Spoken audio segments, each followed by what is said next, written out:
how would you bring somebody who knew nothing about cold email up to speed in, let's say, 60 days so they could be highly effective at sending cold email no matter who they were reaching out to?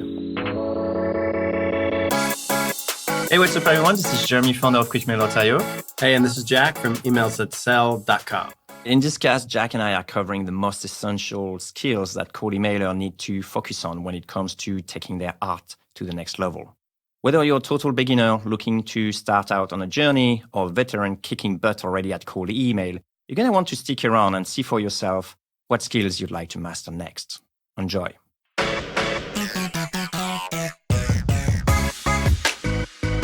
Today's a special episode. Why?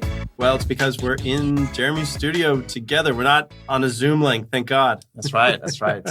I can get to pinch him if you say something I don't like. And there's no internet lag time or anything. It's pretty nice. So you may be wondering what the hell we're doing together in the same place. Why did we fly all the way over to not Tokyo this time? Yeah, Switzerland. Yeah, go ahead. Just kick things off. Let's get to it. You can tell I'm excited. So Jeremy and I have been recording for the past week a brand new cold email outreach masterclass. And we're super excited about it because I think, if I'm not mistaken, Jeremy, this has been almost 3 years in the making. I was about to say that. Yeah, probably. It was like 3 years when we started like laying out all the ingredients that needs to happen for a good cold email campaign. And I remember we had like some few attempts of recording it. We actually did a small group. We teach it to a small group. The feedback was really amazing, pretty much mind-blowing, some of them. And so we decided to just like, okay, let's set some time apart and let's do it properly and let's try to launch it. Especially 2019 has been a very challenging year for a lot of cold emailers out there. So we figured out like, hey, maybe it's the right time to really help people out there. Yeah, and big shout out to Jeremy. He pulled out all the stops with the studio equipment. Gosh. The camera, the lighting, it almost makes us look good. Almost. Doesn't change my French accent, unfortunately, but you're going to have to deal with that, guys. So since we're so pumped about the course, for today's podcast episode, we thought about talking zero to hero. How would you bring somebody who knew nothing about cold email up to speed in, let's say, 60 days so they could be effective, highly effective at sending cold email no matter who they were reaching out to? Yeah, and it's very fresh in our mind because we've been spending the last week, just recording all the slides. So we kind of figured out like, hey, what are the ingredients and the key skills that we think someone should have? Like you mentioned, going from zero to hero.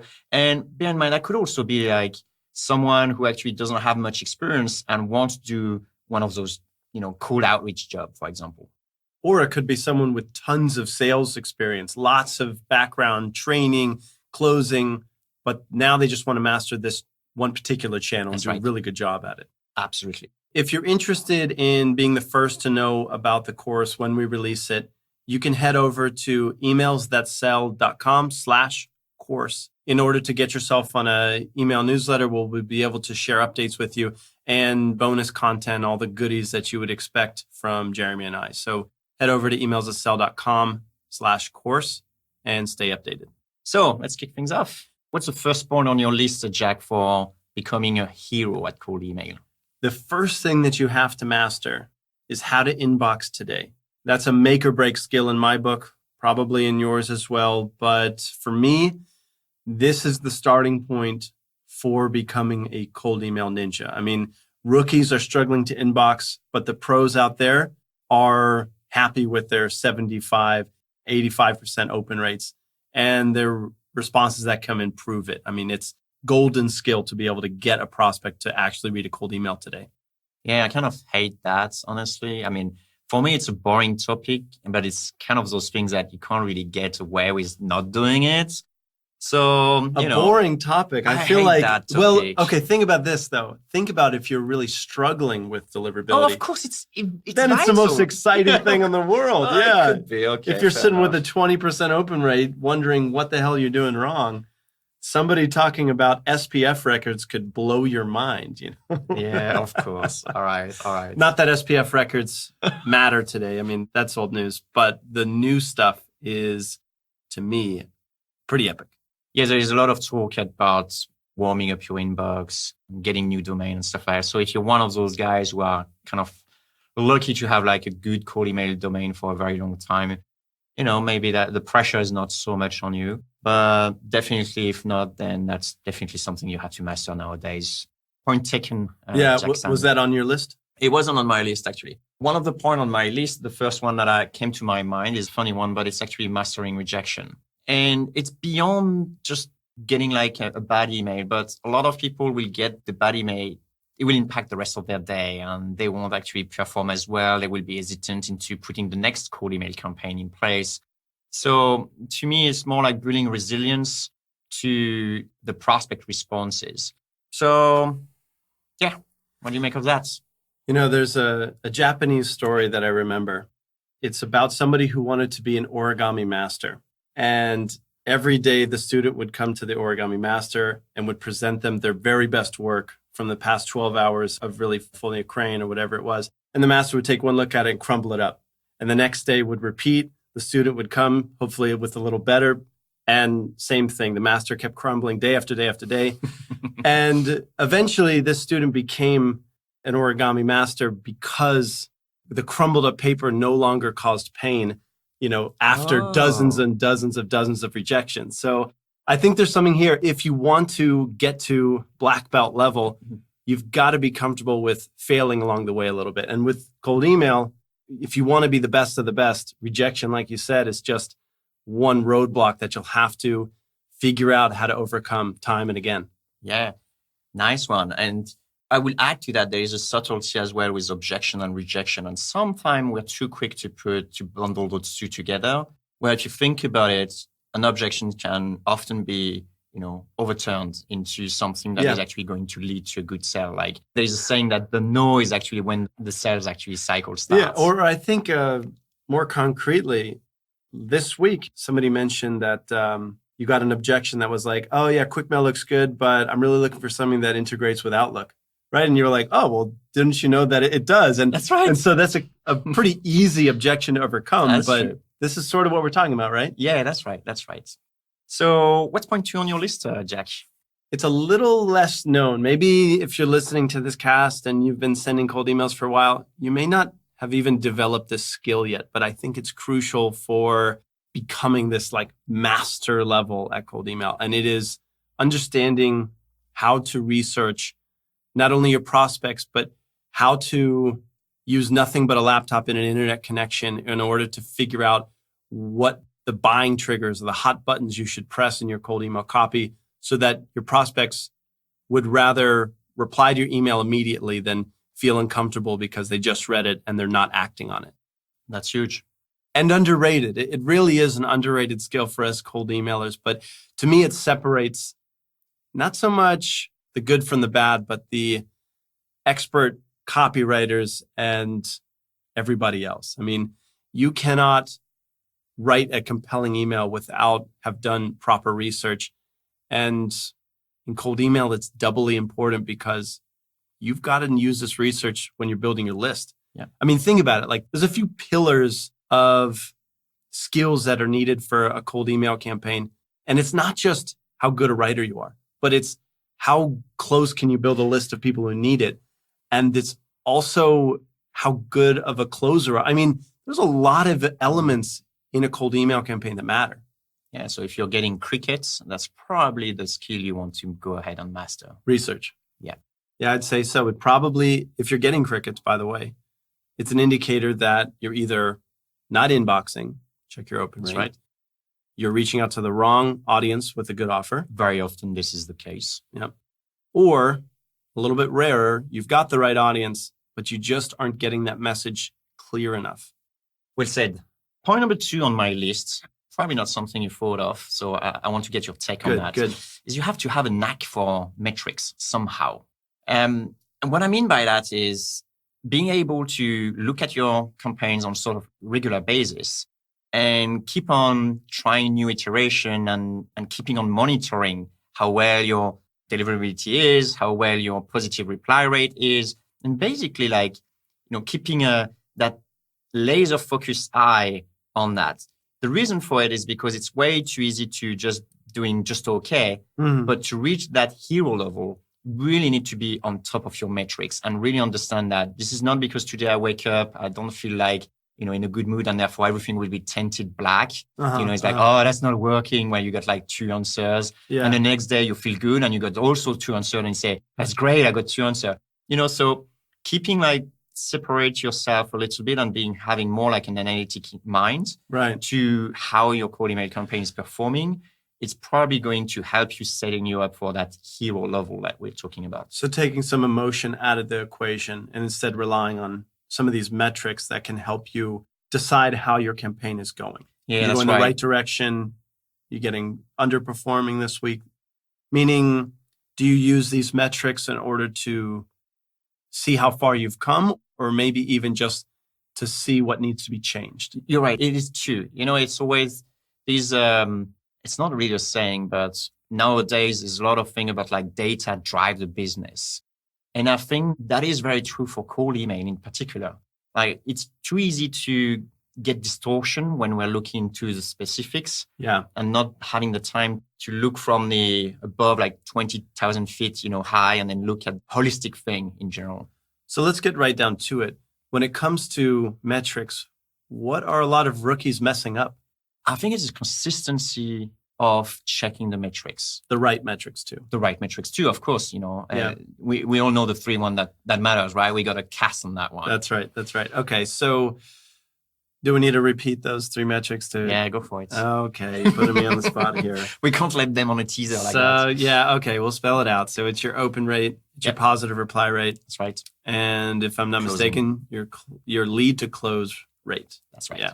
Okay, so that helps you get a good pulse. But just to summarize what I'm hearing, master level cold emailers know how to consistently use these metrics to keep tweaking their campaigns to better and better performance. That's right, because the market is also changing. It's not because you find like a peak performance level that you're going to stay there. Exactly. And also, even if you have an extremely good campaign that's getting sent out, eventually that list or that segment is going to run out.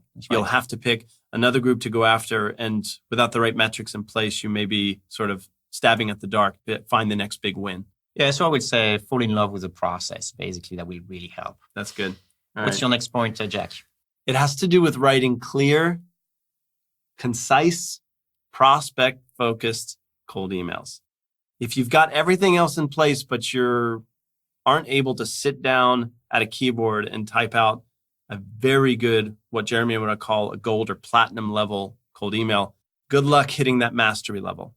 Put it another way, you cannot bore a prospect into replying. And unfortunately, not all of us enter business with amazing salesmanship with a pen skill. Like it really is a learned practice to figure out how to figure out your very best offer, what that means for the prospect, and how to put that in 3 sentences in a cold email that's going to get someone to reply. I mean, there is a lot to that.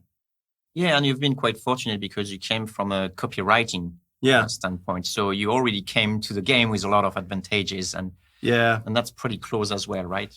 I certainly think that helped. Maybe half of my secret sauce when it comes to cold email has to do with the strong copywriting background, and the other half is like completely nerding out on prospecting. That's probably my best too, if I could. But think about this way: if you're listening to this cast and you're like, that's definitely me. Like I'm not someone who's a wordsmith who can sit down and just write something somebody just drools over. Well, it's time to get that skill developed a little bit. And there's really no other way to approach it. You just need to either be comfortable finding and hiring really good copywriters for you, or ideally figure out, like learn some of the basics of copywriting, get some of those old textbooks or just like email copywriting classics that you can find. Or this course goes highly in depth into cold email copy, of course. But I think from a general business mindset, having a lot of copywriting ideas, theories in your head is going to help a tremendous amount. I mean, Jeremy, can you tell me a little bit about your experience, like picking up the chops for copywriting? Because I know you've come to a point where you can write a damn good email, and I'm wondering. Well, it helps to definitely craft email with you, Jack, right?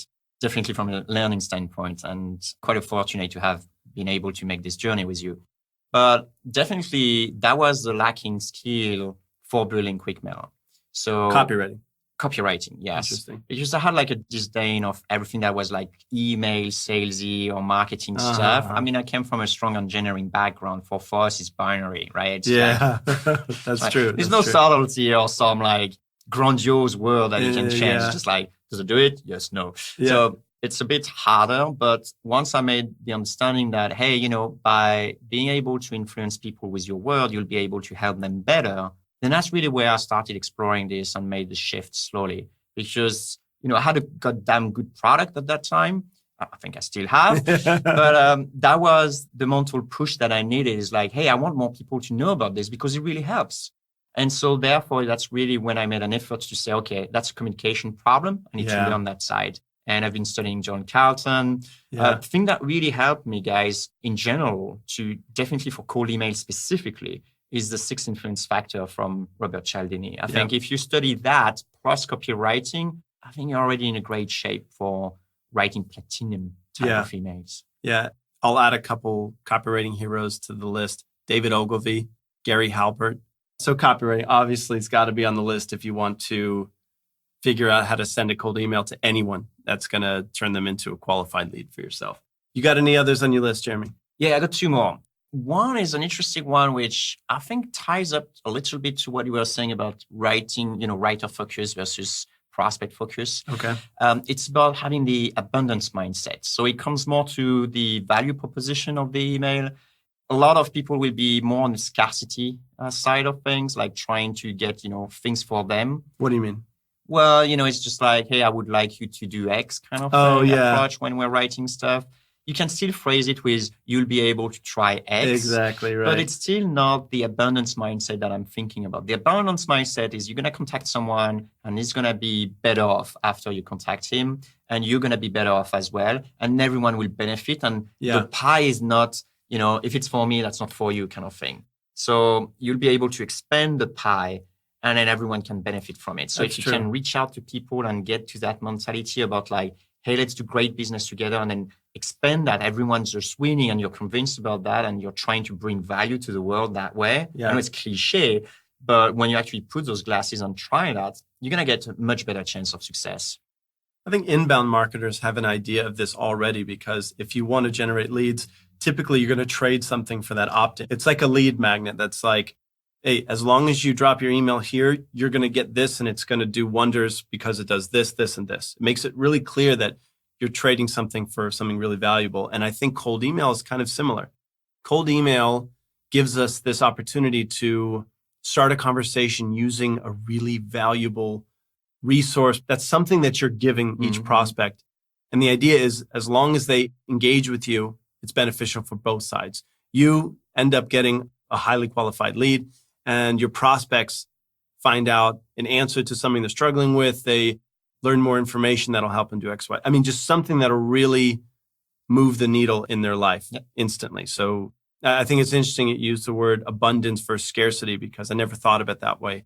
I always thought, you know, value and the common stuff, but you're right. It's sort of giving freely to your prospects. Yeah, and not expecting anything in return, because it will come back. Yeah. Well, you bake in reciprocity, which is another take. I mean, we've mentioned that book so many times in this cast. It's, you know, we should be sponsored by the influence. Yes, that's right. Okay, but great point, Jeremy. I like that. Do you still have more? Yeah, I've got one more on my list. Let's wrap it up. On my side, maybe a little bit out of left field, but if you want to be a highly sought after cold email person, you have got to figure out what I'm calling the art of the follow-up, because you can get a reply from a prospect. Great. Did you get my email yet? Oh, no. I'm not talking about that kind of follow-up. Oh, okay. Tell me. Okay. So think about this. If you can get a prospect to reply to you, that's great. But as you know, because this is, you know, well into our cast, you're not sending a buy button in this cold email. No, you've just started a conversation, and you've got to be able to do 2 things when you get a reply. Stay organized so you don't lose these replies that come in, and figure out how to keep nudging this prospect further and further down your sales process until the end desired goal is achieved. You know, they they become a customer, they become a lifelong fan, they say yes to what you're really getting after here. And that's a process that takes a nice skill set to really work that process. Otherwise, the leads you generate are just almost worthless. Yeah, I kind of had this, I kind of fall into this pitfall at some point where I had like so many replies and I just like, actually, I need to follow up with them. And I just didn't. And I feel bad. And if you're listening to the cast, I'm sorry, you're probably still in my inbox. I got like 2,000 emails I need to reply to. But also, if you're listening, Jeremy, go on about the bummer of having so many leads that he's got to come up. Everybody can just give a, hey, good for you, pal. Good for you. I mean, but you're right. There is a lot of value in these replies, and we can do a much better job of following up, staying on top of them, so we get even more value out of all of the efforts that we're putting in here. All right. So I'll wrap it up with one of my last points. And this one is arguable, but you kind of cross the chasm yourself. So you let me know. But I think that in order to reach the cold email, hero level, like the master level, the Super Bowl of cold email. There you go. Yeah. I do think that you need to be able to have good tools. And I'm not trying to promote QuickMail. It's not what I'm talking about, but things like scraping skills. I think that's really a big advantage in our world right now because it's really hard, almost impossible to find a list that is specifically targeted just for you. You're going to have to do some mixing of different websites, and all that jazz in order to figure out what is my hot list and how I can actually build it using different valuable information from different sources. So it requires a little bit of technical stuff. That's I would say so. Now, what about the person listening right now who knows they're not technical and they have very little interest in picking up some programming or let's just call it technical trades or abilities? There's probably like 3 choices. First one, it's like you're probably never going to reach that mastery level, I'm thinking. When it comes to like you can just give up. You can just say like, hey, I'm not into becoming that super master level. I'm happy to work with existing lists or getting my leads from a single source and not trying to figure out like people who are looking for that specific role for the last 3 months. They haven't hired something, just building that ideal prospect. So you can just stick at that level. I think your list will be inferior that way.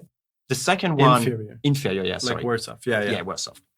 The second option would be to, just delegate to someone else. Like maybe someone is able to do that. Like you go on Upwork or you go somewhere else and you figure out, hey, can you build up my list? This is what I need. That's very workable. Sure. That's definitely at the beginning. And the third one is simply to just, pick up a book and start learning. That's actually what you did with Python, right? It's not that difficult once you get a good understanding of what you want, right? Well, or maybe difficulties aside, right? I mean, here's what I will say. It's like, I did take a deep dive into Python for the last 3 years, and I try to get him to Ruby, but he's insisting on Python. Fair enough. Yeah, languages aside here, I will say that the best benefit that ever came out of me learning enough programming to put web scrapers together and even scripts that can help me with a lot of things list related. I mean, it's really cool, but I will share the best benefit that I have is now when I am looking at building a list or tackling a process within my cold email team, I think about it first programmatically. Like it sounds strange, but I almost think, okay, if I told a machine to do this, what would I have it do first and then second and then third? And before I know it, there's a very rough outline of steps, an algorithm, if you will, that I can then say, okay, I'm going to have a developer build this part of it. And then, my team member can do X, Y, Z. And then finally, the program can do boom, boom, boom, and finish it up. And I promise you, like, you will start to be able to get far more creative with list building if you know the limitations and the powers that a scraper, that a spider can actually do. I mean, for me, it's the source of one of my best, like, creative areas, just thinking programmatically. I mean, even if you don't write a single line of code, I highly recommend you to pick up a book. Automate the Boring Stuff with Python, like, changed how I look at a lot of my business processes.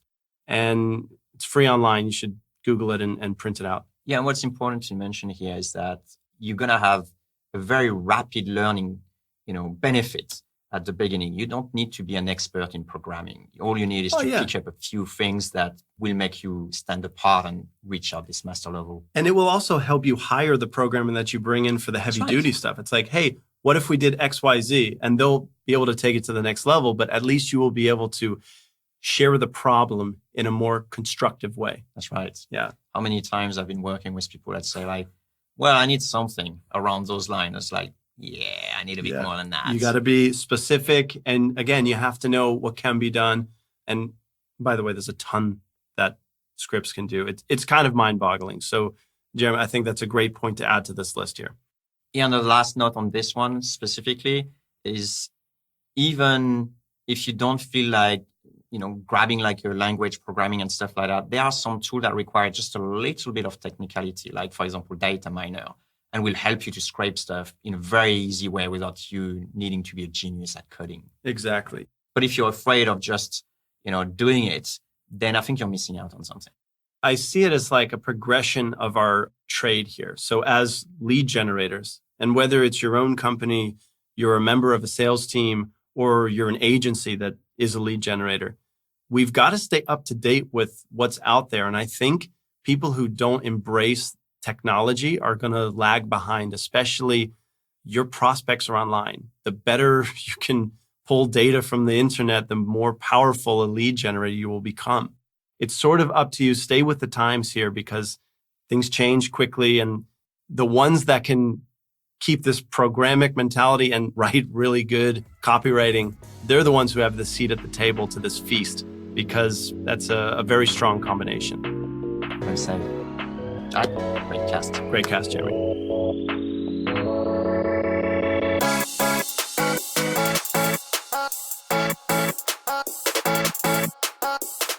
Here's a recap of the essential skills that you're going to need to develop if you want to go from zero to hero in cold email.